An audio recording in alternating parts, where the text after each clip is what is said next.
Hey, what's going on, everybody? Welcome back to the channel. I have the tremendous honor of having Ed Boyer here on the channel. Thank you so much, Ed, for taking the time to be here, man. Really grateful to have you, man. Happy to I think be this is gonna here. be this is gonna be a fun conversation. So, for the people that aren't familiar with you and might not know your story, can you give a little bit of backstory on who you are and how you got into the industry that you're in? Sure. So, basically, right off the bat, like I have a super weird job. Like I specialize in mixing a cappella music, and usually I say that, and people are like, "That's like a job. Like that's a full-time job," and it is. And I basically got into it because I was a singer. Okay. I went to school for classical voice, and sort of for fun in my spare time, I joined an a cappella group. So I was like, this will be something to do. It was mostly just kind of to goof around and to be social and to make some music that was not so serious and not so like the conservatory music. Mm. Um, so I did that, and then eventually it was like, well, we were using a recording studio, and this was right around the time you could start to have your own gear, start to have your own setup. Like Pro Tools, like the Digio one, like became a thing right around then. Um, so after a couple of years of spending tons and tons of money at studios, we thought, well, why don't we just get some gear and try it? So then I, Absolutely. I became the guy in the group who was like in charge of that, and I did it, and then it just snowballed into recording for other groups, and it was like the gig that was paying for my life, and then it just became the gig, and then you know that's it. Yeah. I mean, and this gig has definitely. I mean, the background of the studio you're in now, man. It's beautiful. Oh yeah, So I've is this your studio or what is your work situation like? Do you own your studio or do you have a room in a studio? yeah, no, this is attached to my house. Like if you go through that door, that's my dining room. I love that. Um, so, and I've always, I've always been in the box. I've always been working out of home. Like I'm sort of the first generation of people who got into it that way. Like I interned at a studio once, and I've done, some things in big studios, but pretty much it's just been, um, bedroom producer Wow. taken to this level. So, So when you say in the box, I assume you're referring to mixing in the box, correct? yeah, mixing in the box. Wow. Okay, dude. I would let's elaborate. So I'm gonna have so many techie questions for you because I love this stuff, man. So for the people that don't realize what or don't understand what mixing in the box is, mixing in the box is. Well, actually, why don't you explain it? I think you'll probably do a better job. So basically there's traditional mixing where you have a giant console with however many analog channels of audio, and you have all your effects as boxes, and all these things are hooked up, and all these things are expensive, and all these things produce a lot of heat. um, and basically computers came along and slowly started replacing all these components to the point where um, eventually you could do not everything that you can do in analog, but you could do the job without having any physical analog gear. There's a million debates about what you can do on this Absolutely. system, what you can do on that system, what you can do with a hybrid system, all that stuff. But the gist of it is you can make a record without having that analog stuff anymore. And I mean, I would debate. That's so fascinating because I would debate that. I mean, the did you work on the tracks that awarded the Pentatonix the Grammys? Yes. We, so I would debate that two Grammys kind of speak for themselves. That mixing in the box works just fine. Because there's a huge debate of that, like, oh, mixing in the box, you don't get the fullness of sound or the warmness of analog, or there's so many different like people smash on it all the time, particularly the older generation. Thinks it's. But that's interesting. That's really cool to know. Do you mix everything in Pro Tools? Yeah, I've been in. I started in Pro Tools, and there are some things I don't love about it, but it's just I'm so used to it, and it's so second nature to me that just the speed alone makes it hard to I you completely know agree. I use consider Logic, and stuff. it's the same exact situation. Like I learned on Logic, so the fact that now I because I learned on it, it might not be the industry standard like Pro Tools is, But it's like, I learned that. What am I going to do? Like 10 years in this program, 12 years in this program, like just start all over. You know what I mean? Like it's not worth it anymore. Well, I think that, it's sort of the same with the analog versus in the box thing. There's a million ways to do it. What's important is finding a way that works for you, a way that you like, a way that's quick for you, and making the best of it. Absolutely. Do you what kind of plugins do you particularly like using now? Actually, before we even get into that, how did you get involved with the groups that you work with now? Who can you share some of the groups that you've been working with, and then how did you get involved with them? Sure. So I do because I work with this kind of group. There's really like a pretty wide variety of like I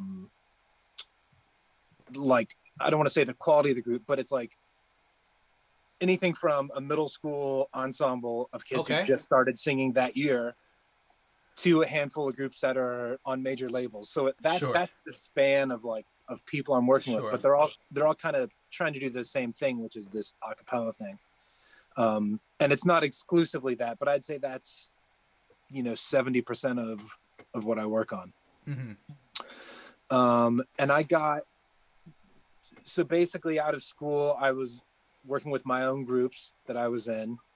And then it's kind of a word of mouth thing where somebody hears a recording and says, "Oh, you did that. Can you come do our group?" So at this point in time, it was like, I didn't own a car or anything. It was like, I would hop on a bus or hop on a train, go to someone's place, camp out at their place and record their album, on my laptop and my M-Box One and that sort of thing. Yeah. And then it just all sort of snowballs word of mouth. In 2009, there was a show on NBC, The Sing Off. Oh yeah, okay. And that, through word of mouth, I got brought in to help out with that show. And that's where a lot of, the bigger budget stuff stemmed from. Was doing that. It's so funny how life works out. So I assume you met Ben there and even some of the guys from Pentatonix and everything too, right? Were you there for what's funny seasons? So that's where I first worked with Ben. But I'd communicated with him before that. He was in his college group and emailed me to potentially mix their next album. Oh, cool. So that's how we connected. And then I was on the Sing Off and they were looking to hire another arranger. And I said, well, I know this guy who I met from, he was asking me about his college group and I checked out their stuff and their stuff's good. So you got Ben the job. Yeah. I recommended him for it. That's wild. Yeah. And then he put together Pentatonix and they were on the show. Wow. And the whole process of that show was very like everyone was living in the same hotel, like crew, cast, like everybody was at this hotel. So everyone kind of knew everyone who was working on it. Yeah. So yeah, a lot of stuff stemmed from that experience. That's so fascinating, man. That's really interesting. So you work with a lot of groups of people, like you said, like, middle school to, late major label. But even going back to when you said, you started out of school and stuff, and how did your family, friends and family react for you trying to like go into this kind of niche market for place, first of all, for a cappella stuff, but also just the music industry in general has a bad rap amongst parents. So how did they feel about that? So I, because I was a voice major in college, it was already sort of like, I think if you send your kids to college to study music, then you're just hoping they can get some sort of work. But when I got into it, I was in my early 20s, so I didn't have a lot of, I didn't have a lot to lose. You know what I mean? Like I didn't have a mortgage. I didn't have a family that I needed to feed. I could live on people's couches. I could take the bus. I could do all this stuff. So my life was very cheap and I didn't have a lot of obligations to people that, I needed to fulfill. Like I had my student loan debt. Yeah. And that was my biggest thing at that point in my life. Humble beginnings, man. I love that. Well, I mean, it was right. I graduated in 2004 And then I was sort of doing like, oh, let me figure out what I want to do. I was interning at a place in New York. I was doing this on the side. And then 2008 happened. And then like anyone my age had a hard time getting any sort of like job or career going. So at that point in time, it was like, well, everyone's struggling and I've got this thing that is paying the bills. So why don't I just sort of go all in on it? When was this thing off? What year did you say? 2009. Wow. Yeah, that's pretty cool, man. The time on that's pretty sweet. Yeah. The economy was in the toilet. You guys were doing pretty decent. That's wild. That's amazing, man. Good for you guys. It's kind of ironic too that so many people are like, oh, the starving musician, but meanwhile, like, you guys were the only ones getting paid. The entertainment industry, probably. People still had to watch TV, right? Yeah, I mean, when people talk about the economy, quote unquote, they're looking at such massive trends. Sure. That doesn't mean it has to be your story, or that doesn't mean it has to Agreed. be your luck. So I think I did what you need to do, which is to look at your situation and say, okay, what are my options? What value do I have? Who do I know? And make the best of all that stuff. Absolutely. So it's really interesting, man. I love that. I really that hits home with the fact that just because like the economy, the whole economy is doing it doesn't mean it has to be your specific story. It's so true. It's the same concept with like the work ethic of being a musician. Like you had to grind it out, and just because a lot of people don't make it in the industry doesn't mean that you won't make it in the industry, man. That's really interesting. So, what is your favorite thing about working with? And this is a broad question, but like, what's your favorite thing about working with these big budgets versus the small budgets? Like, I'm sure you could find the beauty in both of them. So I'd love to hear that. Yeah, it's definitely doing a label project is definitely a double-edged sword. Oh, I believe it. Absolutely. There's definitely stuff I love about it. For one thing, most people when they're making music, in the back of their head, they're thinking like, is anyone ever going to even hear this? Sure. You know what I mean? Like there's so many people just making songs and making songs and making songs, and they just can't get the footing to get an audience. The nice thing about doing something on a label is that, the whole point of this label is that they're doing work to make it, to get it heard by people. So it's nice to work on something knowing that people are going to hear it, Yeah. Yeah, I believe that. So that's probably my favorite thing. Obviously, they usually have, not always, but generally speaking, they have more money to pay. Sure. And because they're a company, they're less likely to like dine and dash or something, Sure. But yeah. What's some of the benefits of working with some of these smaller budget, like you said, the high schools or something like that, the middle schools? Right. So the nice thing about working with non-corporate things, non-label things, and this is, I would also include non-TV, non-film stuff, is that generally speaking, people are doing it because they want to do it and because they love to do it. Ooh. There's a lot of stuff, if you're on a label or really TV or movie where it's really about the bottom line, which is understandable. Like you're it's a a business. Yeah, it's a business. So it's about the bottom line. 100%. Which isn't always the most fun thing, So that would be the nice thing about, if you're working with a group that isn't even trying to make it, it's just like, yeah, we all have day jobs and this is our passion project. They're just doing it because they love it. That could be really fun. Yeah, a bit more potential authenticity or room for authenticity rather than trying to, like you said, make the budget. Right. That's interesting. Yeah. Did you have anything else to add to that? I didn't want to cut you off. No, I mean that's the main thing, and of course there are downsides of non-label things and non-corporate things as well. Oh, sure. So, like you said, like some people are just trying to find their footing. If you had any advice, what kind of advice would you give to somebody that hasn't found their footing yet, just starting for, I guess maybe a double question, the person that has maybe, hasn't released even a single song yet versus the person that has been releasing music and is kind of finding some traction but is not like, it's not, maybe it's not their full-time career or is having trouble really like making it their thing. You know what I mean? Do you have anything Sure. you get? So it can be weird giving advice on stuff like that because, for one, not everyone's trying to do like what I'm trying to do, either like being a mix engineer or especially being a mix engineer like in some very specific field. But I think the thing that applies to everyone is the most important thing is to always be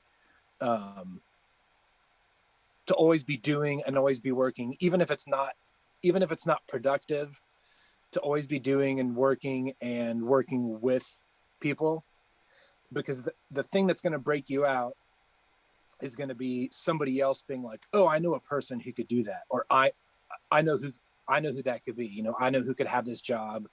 I know who could sing that vocal. I know who could produce this track. So the way you get to that point is by doing. That's which great. It seems really dumb, and it seems like a really obvious thing. You could call it the grind if you want, but at the end of the day, there needs to be somebody who could think of you or look at you and be like, oh, that's the person who did this thing, and we should pull them in to what we're doing. Yeah, absolutely. It's what is that? Success is when opportunity meets hard work or something like that. That cliche, whatever. But yeah, it's exactly true. You just keep working until like even it goes back even to that conversation that you said, with you and Ben, the fact that you happen to know a guy because he was you know what I mean? Like, yeah, it's fascinating. You never know who you meet. And another thing is, especially with if there are people you meet who are younger than you, are less advanced than you, have less going on, that might be the person who finds their own path and pulls you up someday. Exactly. So you can't just be looking up and saying, who's powerful that I can look to and make a connection with. Make a connection with everybody, because you never know where somebody's going to end up. Couldn't agree more. Absolutely. That's such a great point. You never know, because you never know that somebody that's quote unquote below you at the moment could easily the next day be way on top, and you never know where people are going to end up. That's such a great point, man. Absolutely. So now on a gear side, I'd love to hear which you kind of use, like, in your mixing process, what that typically like looks for you. So you get stems from let's talk, say, Pentatonix, right? Yep. Probably one of the more well-known groups that you work with. You get stems from Ben, and then what? What do the stems look like? How does that work? So the first thing is like cleaning, editing, tuning, Okay. timing, organization, all that kind of stuff. These days, I usually have somebody prep that for me. An engineer named Ted Trebinski, who I've known for a while and preps a lot of groups for me. He's been cleaning them up lately. So that by the time does it get sent to him and then he sends it to you? So it kind of depends on the job. Sometimes it gets sure. sent to me and then I say, hey, Ted, jump on this. Or sometimes I'll send it straight to Ted. Or sometimes if it's a small manageable thing, it'll just come to me and I'll clean it up and tune it. So it kind of shifts depending on, the scope of it. And a lot of it is deadline driven. If they say, here's a track, we don't need it for a month, I might just take it and set aside and work on it when I can. If it's the opposite situation, like, for example, this past Christmas, we did an album, and I think from the time they decided to make the album to mastering was like 3 weeks or something, 3 or 4 weeks. Nice. So that was like all hands on deck, like, sure, everyone working on it. Anyway, so it gets cleaned up and organized. That way I can just sort of jump in and start being creative with it.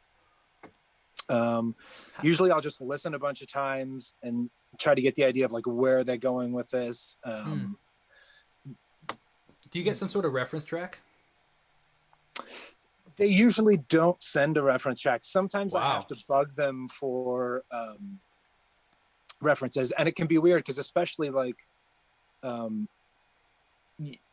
if you're mixing a band, you can pull open the stems and you can tell like from the kit they're using, from the amp they're using, all these things, like kind of where they're going stylistically. Sure.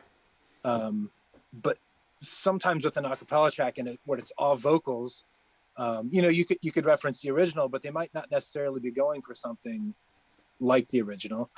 So it could be a little more nebulous. And so sometimes I'll bug them, and sometimes they'll send me a reference. Sometimes they don't want to have a reference because they don't necessarily want it to sound, you know, it isn't always make this sound like this record. It's make this song sound like our group. Yeah. So a lot of the times it's about not referencing anything and just, you know, going with the instincts of where we've taken stuff before. How much creative control do you have with that, in the sense of like you get it, no reference, then you do your thing to it, and then you send it back and they're like, you know, like where does it go from there? Yeah. Sometimes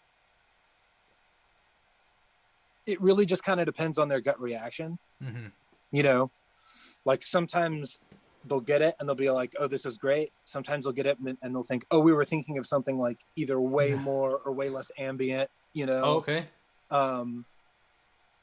So it just kind of depends. At this point, most of the time I feel like I have a rough idea of like, you know, where they're trying to, you know, we're sure. 110, 120 tracks in at this point. Exactly. Absolutely. Have you messed with mixing like non-acapella groups, like just straight like I guess the standard, I guess would be the word, or sure, yeah, I'd say maybe 30%, 40% of what I do is not acapella. What's the hardest difference that you find acapella versus non-acapella? So when you're mixing, basically, right, you're controlling the music, right? Sure. And you're trying not to control too much, but you want to control enough, and you have to control the right things. And one of the things you're controlling is the overall frequency response, right? And usually if you look at somebody's mix, especially an amazing major label mix that's been mastered, it's usually either it's flat or it's flat but it's tilted this way, or it's flat but it's tilted this way. And you can usually get there by stacking instruments in a certain way. Like a piano kind of already has that curve to it, right? Sure. You have the notes and the overtones, and it has kind of that pyramid shape. Same thing that, like, here's your bass guitar. It's kind of shaped like this. And so you're kind of stacking these triangles almost on top of each other. A voice is always changing shape, right? Sure. If somebody's humming low versus belting an absolutely. Two completely different frequency responses. Absolutely. Even on the same pitch to some degree. Even on the same pitch. Yeah, exactly. It's like playing a wah guitar. Like it's just totally different. Or playing a vocoder or something. The harmonics are just all over the place. Yeah.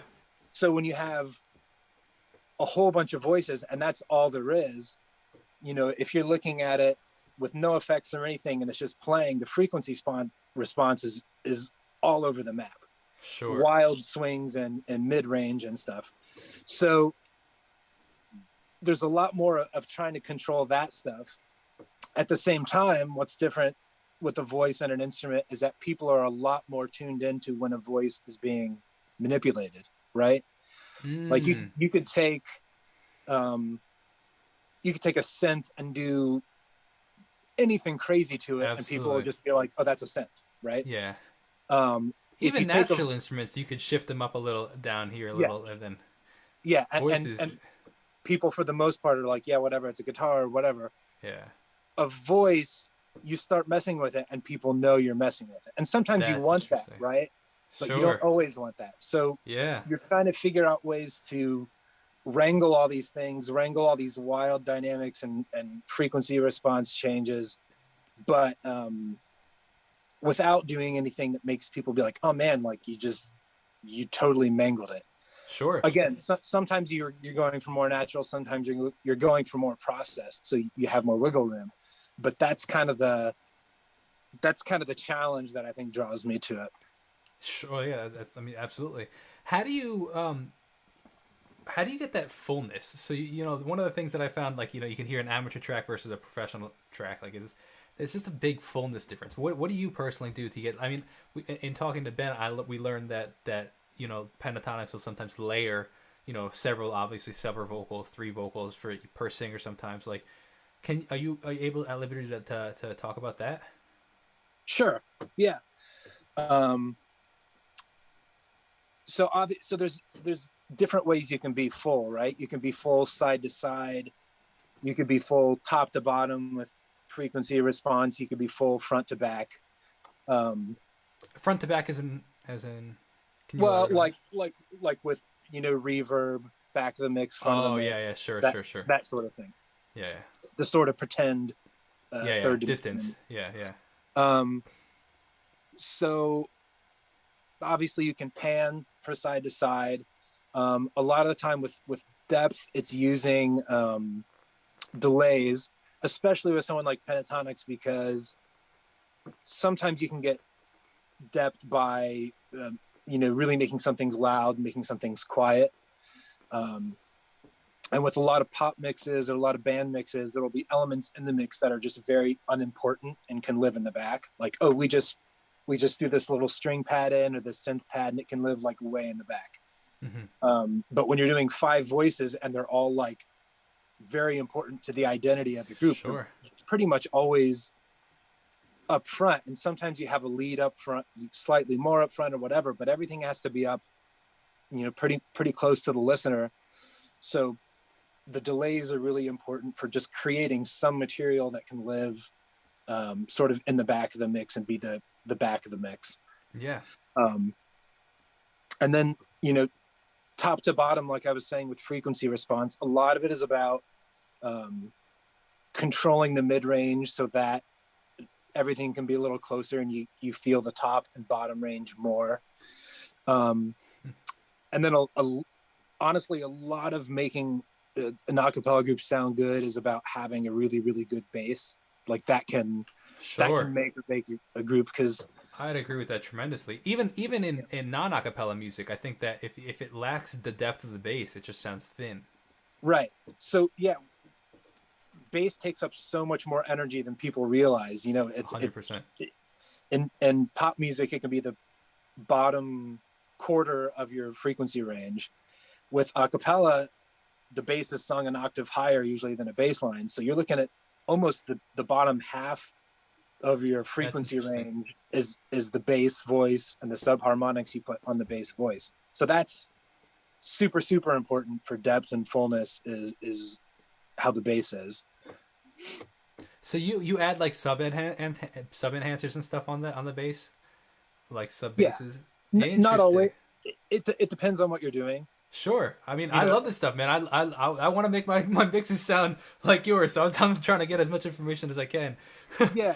I mean, are you able to walk through like some sort, like your typical like a vocal chain or something like that you would do? Your vocal processing? I mean, it's really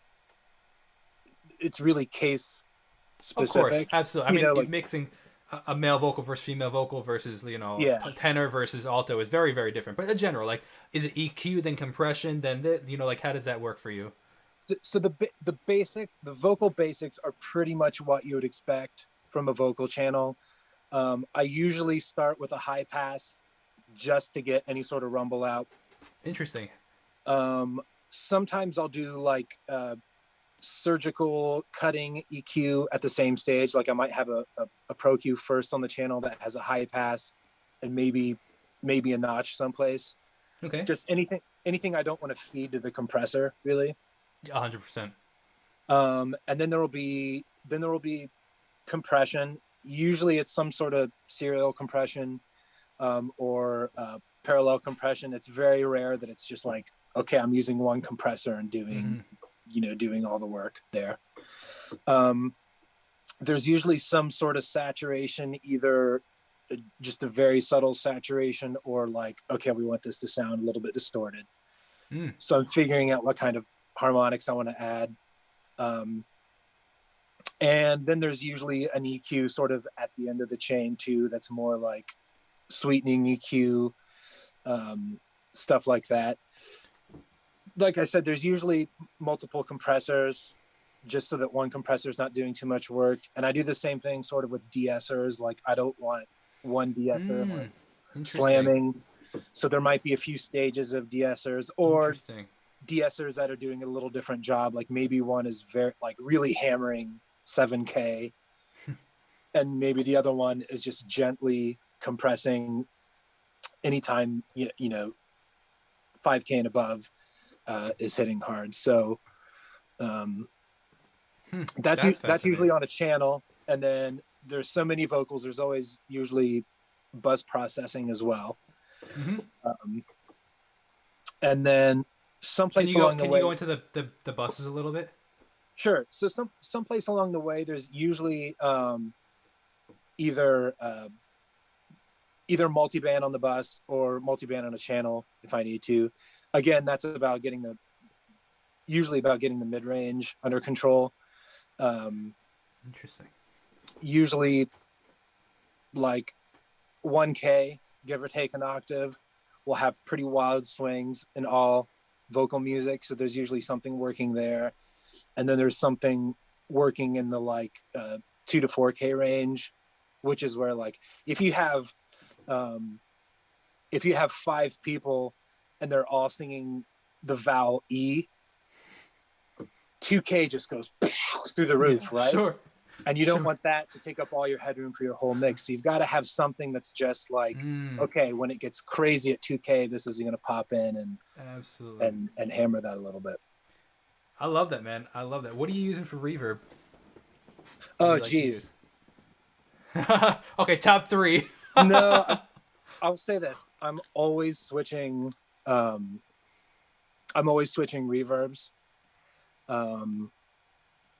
All right, how about favorite brand plugin where you use the majority of their plugins? No, we could talk about reverbs. I really like the Valhalla stuff. Oh, interesting. Okay. I really like I like how easy it is to like dial in things on Valhalla Room. Yeah.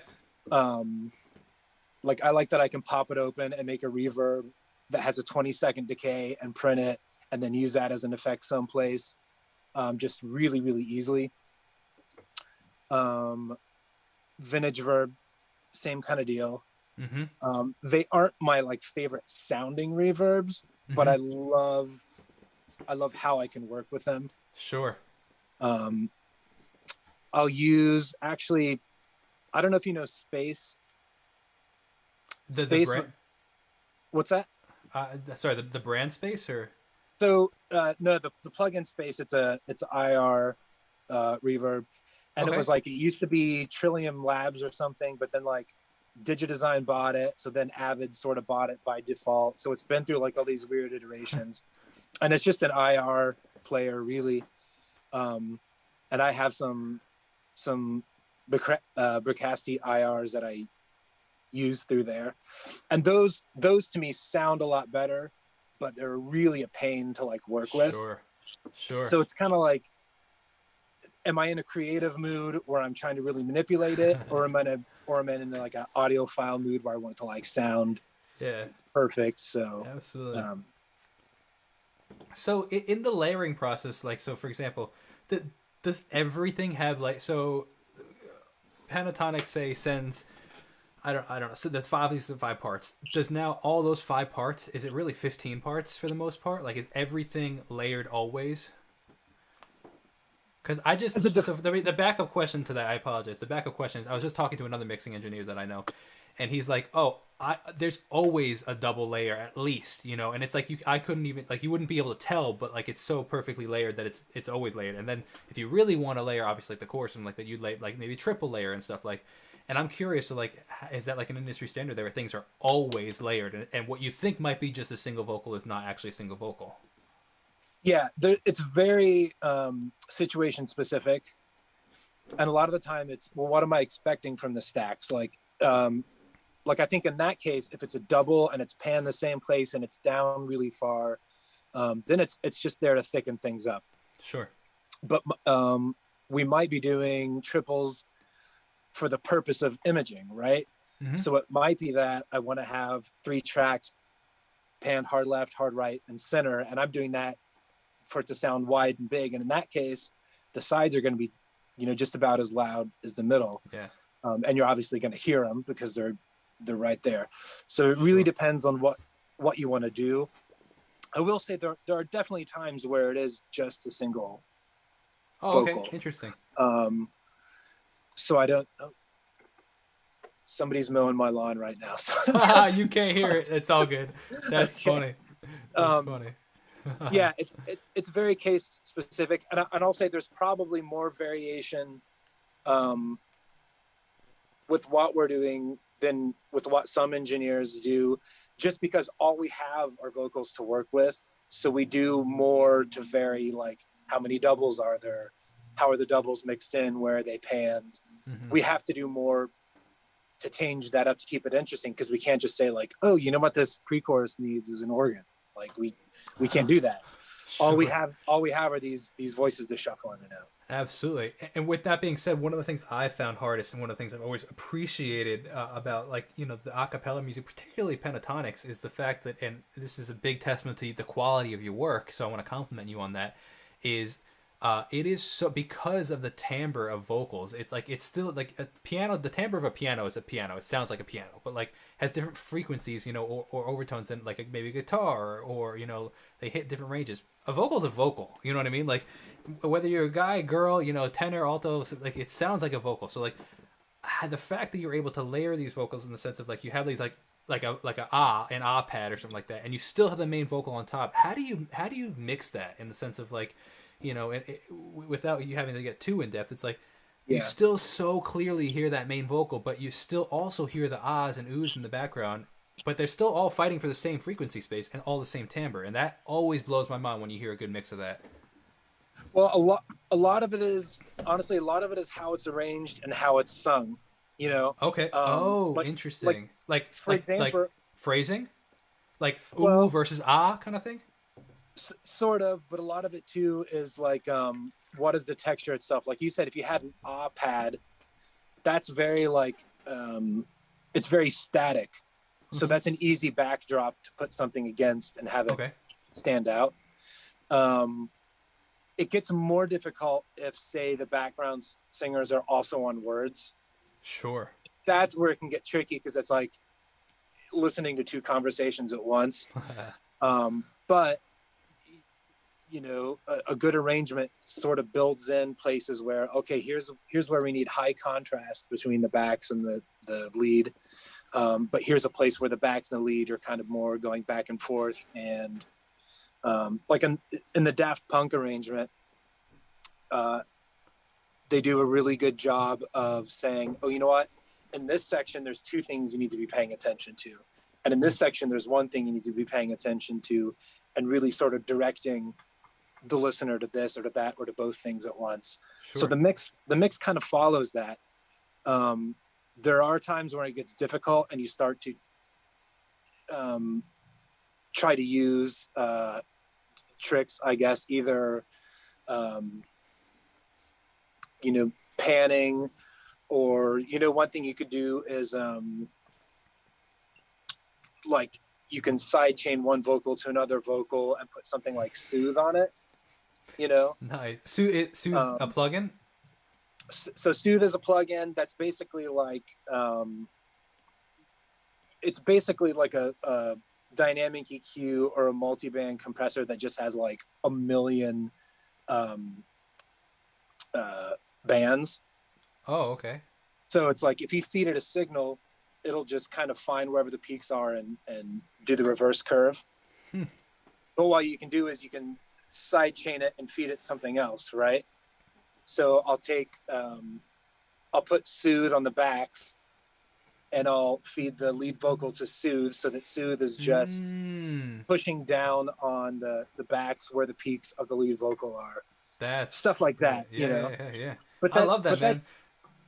that's usually just for like the final, like, oh, I need a little bit more clarity. Sure, sure. Basic volume and arranging and stuff. That's really where the heavy lifting is. But that's, separation. I think I think those final things are the things that maybe actually you could make the argument for the other, but I'd say it's all these things collectively that kind of bring the professionalism out. Coming from a subscriber's comment, and I know that you have to go, so I don't want to take too much of your time. How do you, for something that's worked with clients, how do you find the balance between, you know, when you disagree with what the client wants? Like, you have an idea, you give it to them, they say, oh, you know, that's not really what I expected, but and then they tell you what they want, and it's like, I don't know if that's really gonna work, kind of thing. Or how do you professionally handle that? I mean, my approach is it's not my thing, right? Like, yes, it's my mix, but it's not my product. I'm not going to own the product. I'm not going to live or die by the residuals that come in on the product. So ultimately it's their say. Sure. My job is to say, you know what, in my experience, the thing you're suggesting doesn't work because of these reasons. So as long as I've laid out why I think it doesn't work, or sometimes I'll go ahead and try the thing and show them, like, here's what it sounds like when you do that. Then after that point, I don't, and if they're persistent and they're like, no, we want to do it anyway, I don't really fight them beyond that, because I feel like it's their thing. But I do feel obligated to say, you know what, that doesn't work or hasn't worked in the past because of X, Y, and Z. And then it's their decision after the fact. Yeah. I mean, the analogy I use is like, if you're like a interior decorator, you know, and somebody asks for something like insane in their room, you would feel obligated to say, like, you know what, most people don't do that, because if you put a chair right in the middle of this doorway, it's going to be hard for people to get through from this room to that room. Sure. But once you've done that, once you've done your job, if they insist, they're like, I want a chair there. It's like, well, they know why people don't do that, and they still want to do it. So it's your house, you know? Absolutely. It's so fascinating, man. And wrapping it up, if you had to give one piece of advice to somebody that says like that, or what was the most, slightly change it, what was the most like aha moment you had in mixing? You said, oh my gosh, like that's something that you use all the time or really changed the way you mix for the better. And if you could like concise that to one thing, what would it be? Right. So if I could give one piece of advice, it would be that people are always looking to upgrade certain things, to upgrade their plugins, upgrade their CPU, upgrade their outboard. Sure. It's always about upgrading, right?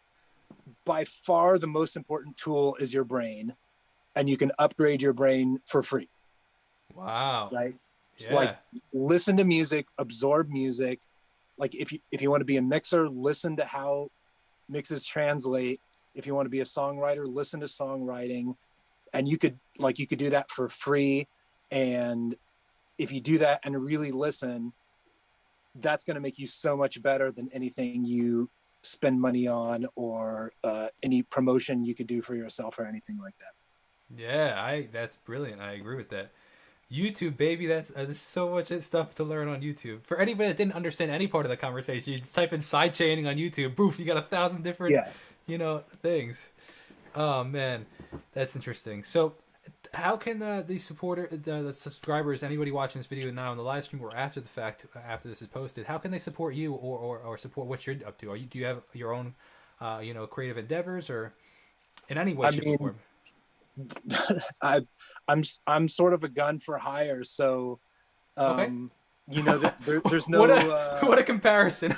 Well, there's no like yeah, I probably shouldn't have said that, but there's no like, click to subscribe or like my Instagram or anything like that. That's just not my bag. Yeah, sure. I'm here if you want to hire me. My clients would love it if you checked out their work, but sure. but that's kind of my situation. I love it, man. Absolutely. Very cool. Well, I really appreciate you taking the time, man. I know you're a busy guy, so I do want to say thank you so much. It was a pleasure chatting with you. And I'm just going to wrap it up. If you just hang out 2 seconds. But thank you guys so much for watching. Definitely go check out the stuff that type in Ed Boyer. This edboyer.com, right? edboyeracapella.com. Sorry, thank you. edboyeracapella.com. Check out all the stuff he's done. It's definitely support the artists, which definitely end up supporting him. Or if you like he said, if you want to hire him for any of your works, shoot him an email. But thank you so much for watching, and I will see you guys